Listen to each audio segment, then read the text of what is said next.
Hi friends, പുതിയൊരു വീഡിയോയിലേക്ക് എല്ലാവർക്കും സ്വാഗതം.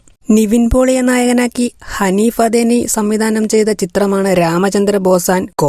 ലിസ്റ്റിൻ സ്റ്റീഫനും നിവിൻ പോളിയും ചേർന്നാണ് ഈ ചിത്രം നിർമ്മിച്ചിരിക്കുന്നത്. 2023 ഓഗസ്റ്റ് 25 റിലീസായ ഈ ചിത്രം എന്തുകൊണ്ട് OTTയിൽ റിലീസ് ചെയ്യുന്നില്ല എന്ന ചോദ്യത്തിന് മറുപടിയുമായി വന്നിരിക്കുകയാണ് പ്രൊഡ്യൂസർമാരിൽ ഒരാളായ ലിസ്റ്റിൻ സ്റ്റീഫൻ.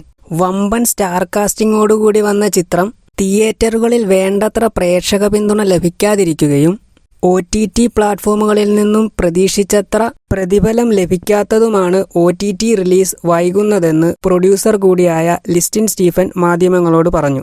OTT സംബന്ധമായ കാര്യങ്ങൾ മാനേജ് ചെയ്യുന്നത് നിവിൻ പോളിയുടെ ഫിലിം കമ്പനിയായ പോളി ജൂനിയർ പിക്ചേഴ്സ് ആണെന്നും ജിയോ സിനിമയുമായുള്ള ചർച്ചകൾ പുരോഗമിക്കുകയാണെന്നും ലിസ്റ്റിൻ വ്യക്തമാക്കി. നിങ്ങളിൽ എത്ര പേർ ഈ ചിത്രത്തിനായി വെയിറ്റ് ചെയ്യുന്നുണ്ടെന്ന് കമന്റ് ചെയ്യുക.